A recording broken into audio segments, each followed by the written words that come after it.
નમસ્કાર વિદ્યાર્થી મિત્રો, લિબર્ટી સ્કૂલ દ્વારા આયોજિત ઓનલાઈન વિડિયો લેક્ચરમાં તમારું ફરીવાર સ્વાગત છે। તો વિદ્યાર્થી મિત્રો, આપણે ધોરણ 11 સાયન્સ પ્રકરણ નંબર 5 દ્રવ્યની અવસ્થા અને ઇંગ્લિશમાં કહીશું સ્ટેટ્સ ઓફ મેટર, બરાબર, એની ચર્ચા કરતા હતા। અને લાસ્ટ વિડિયો લેક્ચરમાં આપણે જે વિસર્જન બળ હતા એના પ્રકારોની ચર્ચા પૂરી કરી, બરાબર છે। તો હવે આપણે થોડા આગળના ટોપિક તરફ જઈએ। તો આગળનો ટોપિક એવો છે આપણો કે હાઇડ્રોજન બંધ સમજાવો। કયો બંધ?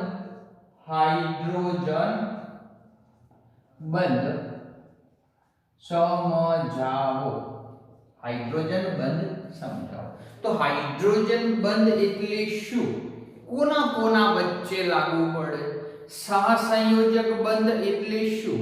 આયનિક બંધ એટલે શું? તો આપણે આ બધું જે હાઇડ્રોજન બંધ વિશે ચર્ચા નથી કરી, બાકી સહસંયોજક બંધ અને આણ્વીય બંધ વિશે 11 સાયન્સમાં આપણું ચોથું ચેપ્ટર હતું રાસાયણિક બંધ અને આણ્વીય કક્ષક રચના।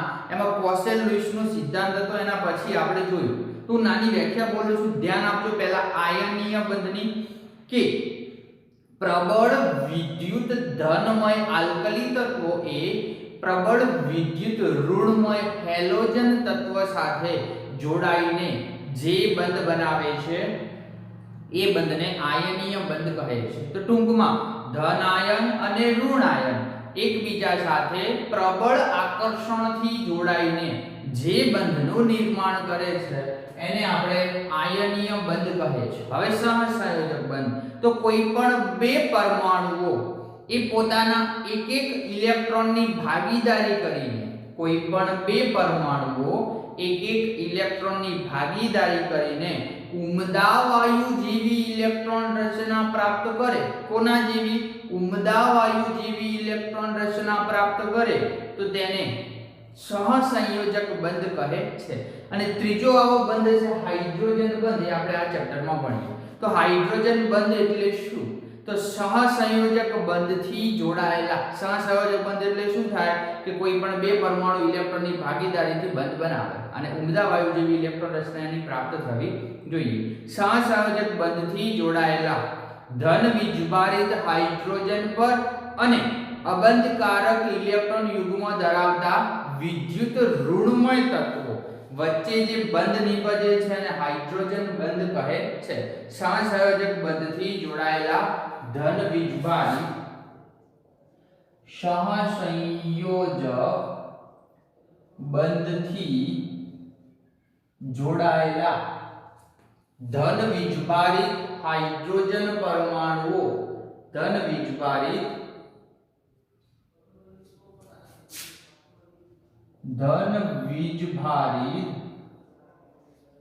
હાઇડ્રોજન પરમાણુઓ અને ફરીવાર સહસંયોજક બંધથી જોડાયેલા ધન વીજભારિત હાઇડ્રોજન પરમાણુઓ અને અબંધકારક ઇલેક્ટ્રોન યુગ્મ ધરાવતા વિદ્યુત ઋણમય તત્વો। કારણ કે એની પર અબંધકારક ઇલેક્ટ્રોન યુગ્મ છે તો માઈનસ ચાર્જ હશે, માઈનસ ચાર્જ હશે તો આપણે એને ઋણમય તત્વ કહીશું। ઇલેક્ટ્રોન યુગ્મ ધરાવતા વિદ્યુત ઋણમય તત્વો વચ્ચે જે બંધ બને છે તેને હાઇડ્રોજન બંધ કહે છે। ફરીવાર સહસંયોજક બંધથી જોડાયેલા ધન વીજભારિત હાઇડ્રોજન પરમાણુઓ અને અબંધકારક ઇલેક્ટ્રોન યુગ્મ ધરાવતા વિદ્યુત ઋણમય તત્વો વચ્ચે જે બંધ બને છે એને હાઇડ્રોજન બંધ કહે છે। H બંધ તરીકે ઓળખી શકીએ છીએ। તો હાઇડ્રોજન બંધ શક્ય કોના કોના વચ્ચે બને છે? તો અગત્યનું છે, ધ્યાન આપજો। હાઇડ્રોજન બંધ એ માત્ર 3 સંયોજન સાથે બનાવશે।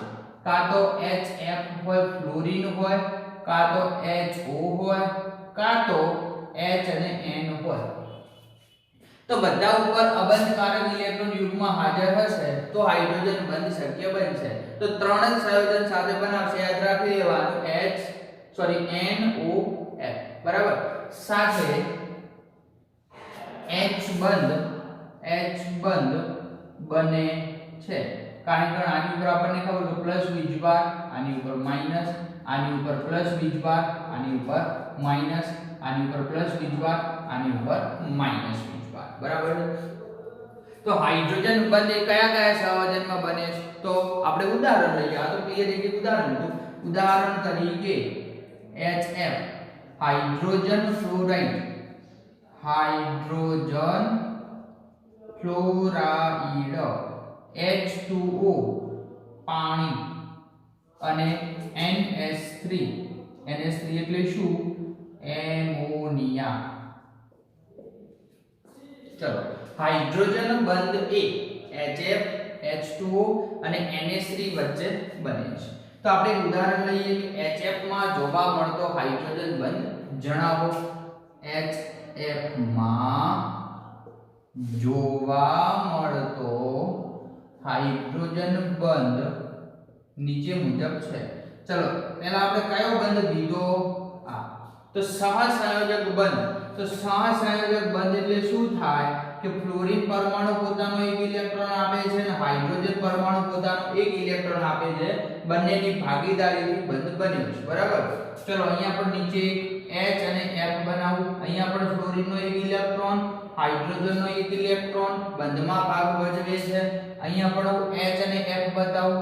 ફ્લોરીનનો એક ઇલેક્ટ્રોન, હાઇડ્રોજનનો એક ઇલેક્ટ્રોન બંધમાં ભાગ ભજવે છે. તો આ HF વચ્ચે, આ તો સહસંયોજક બંધ થયા બધા, HF વચ્ચે બંધ શક્ય બને છે. એ બંધને આપણે તૂટક રેખાઓથી દર્શાવીએ છીએ બરાબર. આ બંધને આપણે કયો બંધ કહીશું? H બંધ. કયો બંધ કહીશું? H બંધ. આને આપણે શું કહીશું? H બરાબર. તો આ રીતે આપણે દર્શાવી શકીએ. લખવું લખાય, આની ઉપર પ્લસ વીજભાર, આની ઉપર માઈનસ ડેલ્ટા, આની ઉપર પ્લસ ડેલ્ટા, આની ઉપર માઈનસ ડેલ્ટા, આની ઉપર પ્લસ ડેલ્ટા, આની ઉપર માઈનસ ડેલ્ટા. ક્લિયર? તો આ રીતે એના વીજભાર આપણને જોવા મળતા હોય છે. ક્લિયર? ચલો આગળ ચર્ચા કરીએ કે HF માં જોવા મળતો H બંધ. HF. તો જે હાઇડ્રોજન બંધ છે એ હાઇડ્રોજન બંધ આપણે કીધું કે કઈ રેખાથી દર્શાવો? તૂટક રેખાથી દર્શાવશે. તો હાઇડ્રોજન બંધને તૂટક રેખા એટલે શું? આવી લાઈનથી દર્શાવાય છે અને એની ઊર્જા 10 થી 100 કિલોજૂલ પ્રતિ મોલ છે બરાબર. હાઇડ્રોજન બંધની ઊર્જા 10 થી 100, હાઇડ્રોજન બંધની ઊર્જા 10 થી 100 કિલો જૂલ પ્રતિ મોલ ઇન્વર્સ છે બરાબર. તો ધ્યાન આપજો કે હાઇડ્રોજન બંધ એ આપણે કીધું ઓક્સિજન હોય, નાઇટ્રોજન હોય, ફ્લોરીન હોય એની સાથે જોડાય છે બરાબર. તો હાઇડ્રોજન બંધના કારણે ઘણા સંયોજનના ગુણધર્મ નક્કી થાય છે. આ લાઈન અગત્યની છે, ધ્યાન આપજો. હાઇડ્રોજન બંધના કારણે, હાઇડ્રોજન એટલે કે H બંધના કારણે ઘણા સંયોજનના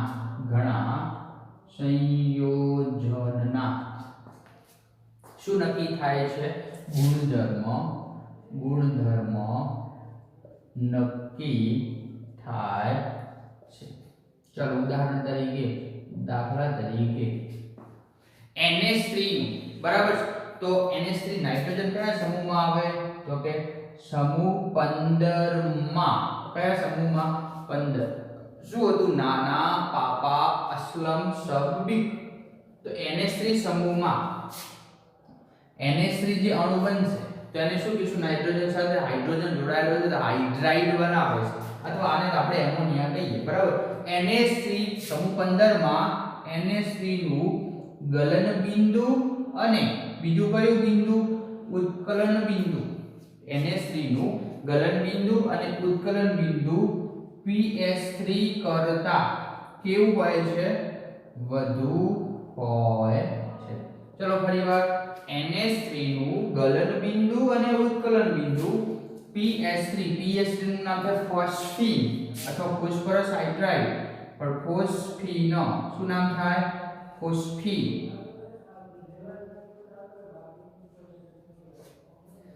NH3 નું ગલન બિંદુ અને ઉત્કલન બિંદુ ફોસ્ફીન કરતા વધુ હોય છે. ચલો એનું કારણ આપો.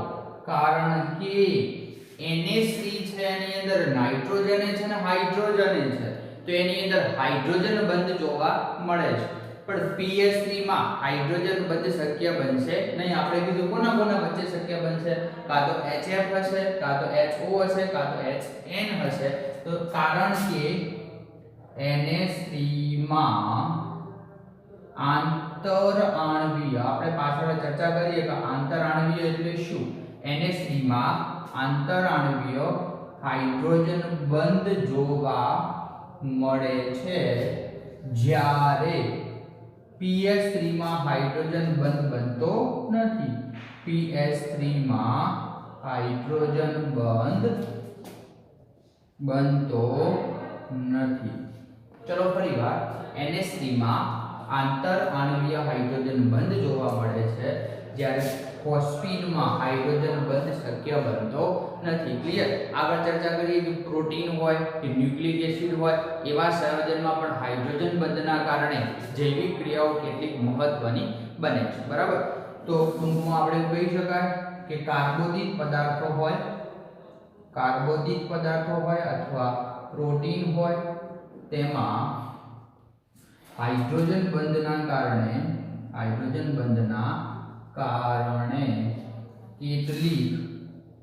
કેટલીક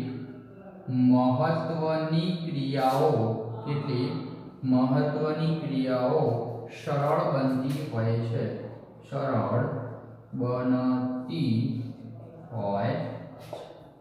છે? તો જે હાઇડ્રોજન બંધ લીધો એના બે પ્રકાર પાડશું. બુકમાં હવે આ થોડું આપેલું નથી, પણ આપણે થોડું એક્સ્ટ્રા જોઈએ કે હાઇડ્રોજન બંધના કેટલા પ્રકાર? બે પ્રકાર. કયા કયા બે પ્રકાર? એક છે આંતર આણ્વીય હાઇડ્રોજન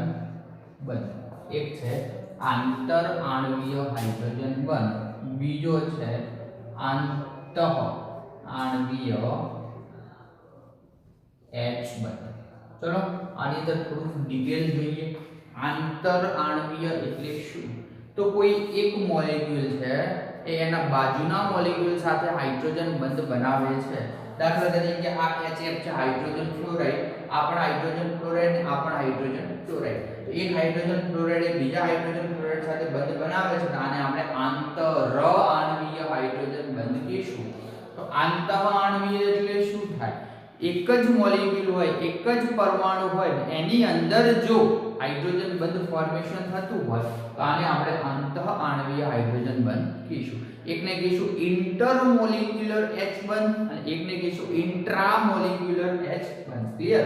તો આ ડિટેલ આપણે અત્યારે કોઈ ચર્ચા નહીં કરું, આ બે પ્રકારો તમે સમજી લેજો. તો હાઇડ્રોજન બંધની વ્યાખ્યા આપી કે સહસંયોજક બંધથી જોડાયેલા ધન વીજભારિત હાઇડ્રોજન પરમાણુઓ અને અબંધકારક ઇલેક્ટ્રોન યુગ્મ ધરાવતા વિદ્યુત ઋણમય તત્વો વચ્ચે જે બંધ બને છે અને હાઇડ્રોજન બંધ કહે છે. કોના કોના વચ્ચે શક્ય બને છે? પછી આપણે એની તૂટક રેખાથી દર્શાવે અને ઊર્જા, પછી કેટલાક સંયોજનમાં અને ગુણધર્મ નક્કી કરવા અગત્યનો ભાગ ભજવે છે અને એના પ્રકારો. ક્લિયર? તો તમે ફટાફટ આટલું લખી નાખો.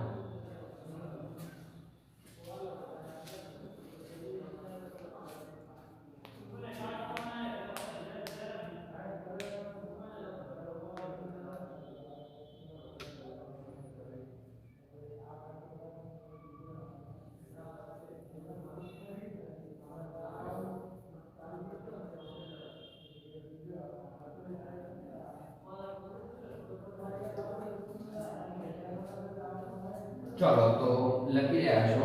હવે આપણે આગળ જઈએ.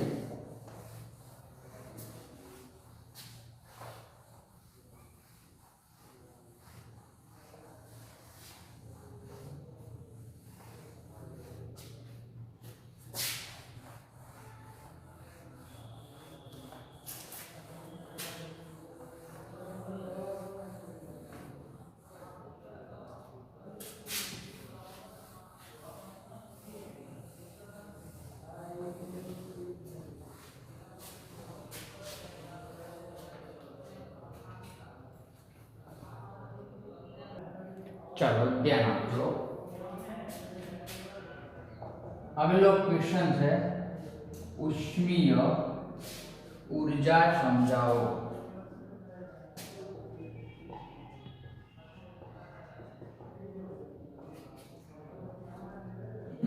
चलो उष्मीय ऊर्जा समझाओ। तो उष्मीय ऊर्जा એટલે શું? તો કોઈ અણુ હોય અથવા કોઈ પરમાણુ હોય એની ગતિના કારણે, બરાબર, ફરીવાર અણુ અથવા પરમાણુની ગતિના કારણે ઉદ્ભવતી ઊર્જાને ઉષ્મીય ઊર્જા કહે છે। અને આ ઉષ્મીય ઊર્જા શાના પર ડિપેન્ડ કરે છે? તાપમાન પર। આપણને ખબર કે તાપમાન વધારો તો અણુની ગતિ શું થવાની? ઝડપી થવાની। તાપમાન ઘટાડો તો ગતિ થોડી ધીમી થવાની। તો ઉષ્મીય ઊર્જાનો આધાર શાના પર રહેલો છે? તાપમાન ઉપર આધાર રહેલો છે। અને જો તાપમાન વધે તો પરમાણુ અથવા ગણુની જે અણુઓ છે એની ગતિ શું થાય? વધુ થાય। ગતિ વધુ થાય તો આ પ્રકારની ગતિને આપણે શું કહીશું? ઉષ્મીય ગતિ, બરાબર। તો ધ્યાન આપજો, ઉષ્મીય ઊર્જા એટલે શું સમજાવો।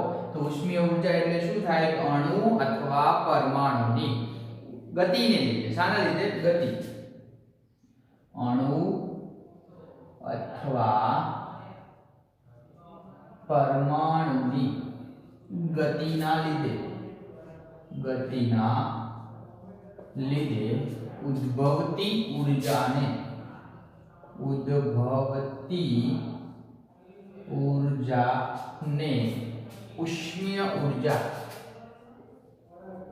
ઉષ્મીય ઊર્જા કહે છે। चलो ध्यान आपजो, अणु अथवा परमाणुनी गतिना लीधे उद्भवती ऊर्जाने उष्मीय ऊर्जा कहे छे। बीजी लो उष्मीय ऊर्जा ए शाना पर? तापमान पर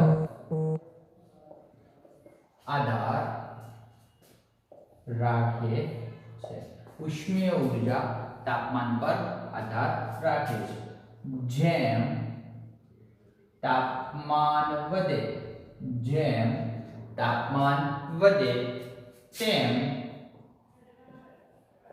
કણોની ગતિ, જેમ તાપમાન વધે તેમ કણોની ગતિમાં વધારો થાય છે। ફરીવાર, જેમ તાપમાન વધે તેમ કણોની ગતિમાં વધારો થાય છે। આ પ્રકારની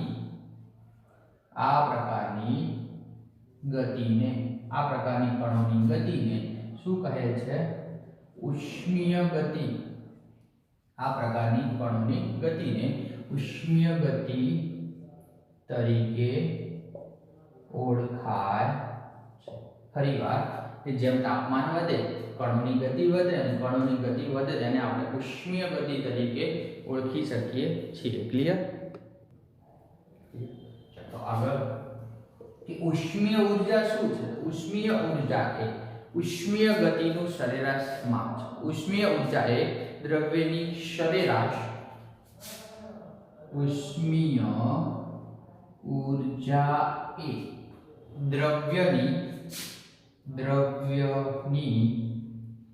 સરેરાશ ગતિ ઊર્જાનું માપ છે।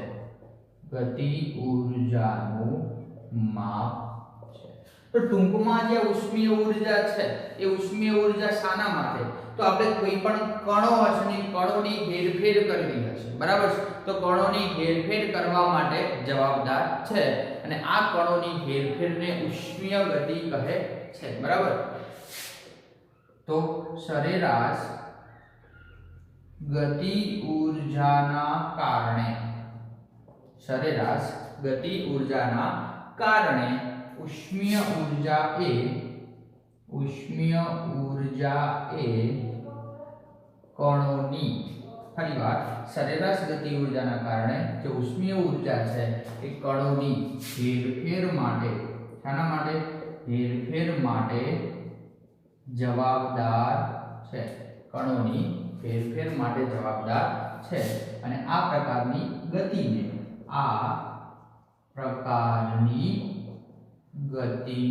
શું કહે છે? થર્મલ ગતિ। યાદ રાખજો વ્યાખ્યા, થર્મલ ગતિ કહે છે। છે. ફરીવાર ઉષ્મીય ઊર્જા એ દ્રવ્યની સરેરાશ ગતિ ઊર્જાનું માપ છે. સરેરાશ ગતિ ઊર્જાના કારણે ઉષ્મીય ઊર્જા એ કણોની હેરફેર માટે જવાબદાર છે અને જે આ પ્રકારની ગતિ થાય છે અને આપણે થર્મલ ગતિ તરીકે ઓળખીએ છીએ. ક્લિયર? તો પહેલા આપણે ચર્ચા કરી હતી કે આંતરઆણવીય બળ. તો આંતરઆણવીય બળો શું કરશે? અણુને એકબીજાથી આપણે કીધું હતું કે આકર્ષણ થાય, એકબીજાથી નજીક લઈ જાય છે.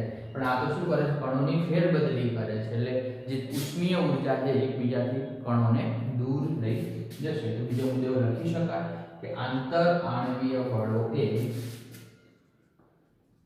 આંતરઆણવીય બળો એ કણોને એકબીજાથી નજીક લાવે છે જ્યારે આ કણોની હેરફેર કરે એટલે કણો બદલાતા રહે છે. જ્યારે ઉષ્મીય ઊર્જા એ કણોના એક સ્થાનેથી બીજા સ્થાને લઈ જશે. એ કણોને એકબીજાથી, ફરીવાર આંતરઆણવીય બળો એ કણોને એકબીજાથી નજીક લાવે છે જ્યારે ઉષ્મીય ઊર્જા એ કણોને એકબીજાથી દૂર લઈ જાય છે. બરાબર? એક નજીક લાવશે, એક શું કરે છે? દૂર લઈ જાય છે. ક્લિયર? તો દૂર લઈ જાય છે. આથી બે વિરુદ્ધ પરિબળો થયા. કયા બે વિરુદ્ધ પરિબળો? કે આંતરઆણવીય બળો કણોને નજીક લાવે છે અને ઉષ્મીય ઊર્જા કણોને દૂર લઈ જાય છે. તો આ બે વિરુદ્ધ પરિબળોના સમન્વયથી, યાદ રાખજો, દ્રવ્યની ભૌતિક અવસ્થા કઈ કઈ છે? તો મેઇન ત્રણ: ઘન, પ્રવાહી, વાયુ. આમ બે વિરુદ્ધ પરિબળોના સમન્વયથી દ્રવ્યની ભૌતિક અવસ્થા ઘન, પ્રવાહી, વાયુ નક્કી થાય છે. બરાબર? તો દ્રવ્યની ભૌતિક અવસ્થા કઈ રીતે નક્કી કરી શકાય છે? તેના માટે બે પરિબળો જવાબદાર છે. કયા? એક છે આંતરઆણવીય બળો દ્રવ્યની ભૌતિક અવસ્થા નક્કી કરવા માટે. દ્રવ્યની ભૌતિક અવસ્થા નક્કી કરવા માટે બે પરિબળો જવાબદાર છે. કયા બે પરિબળો જવાબદાર છે? એક છે આંતરઆણવીય બળો અને બીજું પરિબળ કયું છે? ઉષ્મીય ઊર્જા.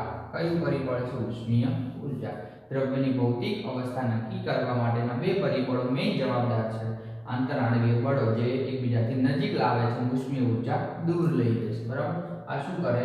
કણને નજીક લાવે. આ શું કરે? કણને દૂર લઈ જાય. બરાબર છે? તો ઉષ્મીય ઊર્જા છેલ્લો મુદ્દો આપણે વાયુ અવસ્થાની થોડીક ચર્ચા કરી લઈએ. તો વાયુ અવસ્થા હોય તેમાં અણુઓ પ્રબળ આકર્ષણથી જોડાયેલા હોય છે. બરાબર? ધ્યાન આપજો. વાયુ અવસ્થામાં અણુઓ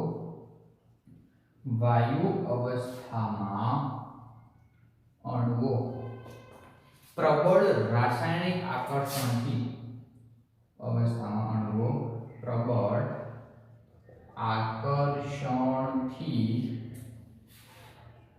ગોઠવાયેલા હોય છે. આથી પ્રબળ રાસાયણિક આકર્ષણ છે તો અણુઓ એકબીજાને કેવા હશે? નજીક ગોઠવાયેલા હશે. આથી અણુઓ એકબીજાની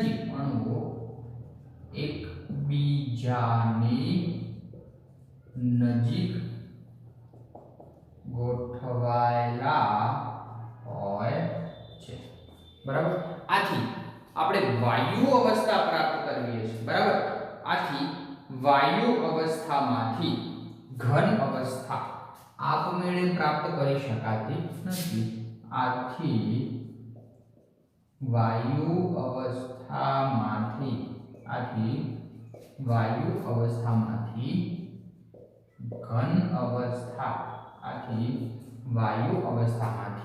ઘન અવસ્થા આપમેળે પ્રાપ્ત કરી શકાતી નથી. આથી વાયુ અવસ્થામાંથી ઘન અવસ્થા આપમેળે પ્રાપ્ત કરી શકાતી નથી. તો અગત્યનો ક્વેશ્ચન છે, 2 માર્ક્સમાં પૂછાયો છે, ઉષ્મીય ઉર્જા. ધ્યાન આપજો કે અણુ અથવા પરમાણુની ગતિના લીધે ઉદ્ભવતી ઉર્જાને શું કહે છે? ઉષ્મીય ઉર્જા કહે છે. ઓકે, ઉષ્મીય ઉર્જા શાના પર ડિપેન્ડ કરે છે? તાપમાન ઉપર. અને આપણને એ તો ખબર છે કે તાપમાન જેમ જેમ વધે એમ કણોની ગતિ શું થાય? વધે. બરાબર. તો આ પ્રકારની ગતિ, તો કણોની ગતિ વધવાને લીધે આપણને શું મળે છે? ઉષ્મીય ગતિ કહે છે. ઉષ્મીય ઉર્જા એ દ્રવ્યની સરેરાશ ગતિ ઉર્જાનું માપ છે. આગળ, સરેરાશ ગતિ ઉર્જાના કારણે ઉષ્મીય ઉર્જા એ કણોની હેરફેર માટે જવાબદાર છે. અને આ પ્રકારની ગતિને આપણે થર્મલ ગતિ, થર્મલ એટલે ટૂંકમાં ટેમ્પરેચરના લીધે, તાપમાનના લીધે જોવા મળે છે, તે માટે આપણે એને થર્મલ ગતિ કહીશું. ક્લિયર? ઓકે. આંતર આણ્વીય બળો એ કણોને એકબીજાથી નજીક લાવે છે, ઉષ્મીય ઉર્જા એ કણોને દૂર લઈ જશે. આમ બે વિરુદ્ધ પરિબળો થયા, એક નજીક લાવે અને એક દૂર લઈ જશે. તો વિરુદ્ધ પરિબળોના સમન્વયથી દ્રવ્યની ભૌતિક અવસ્થા નક્કી કરી શકાય, એટલે ઘન પ્રવાહી વાયુ નક્કી થાય. તો દ્રવ્યની ભૌતિક અવસ્થા નક્કી કરવા માટે 2 પરિબળો કયા? તો કે આંતર આણ્વીય બળો એટલે કણને નજીક લાવે અને ઉષ્મીય ઉર્જા એટલે દૂર લઈ જશે.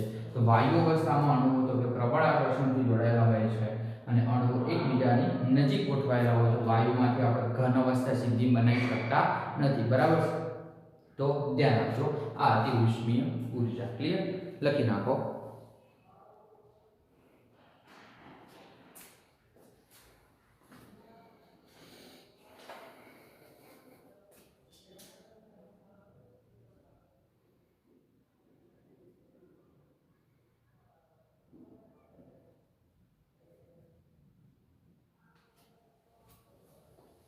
ચલો ક્લિયર?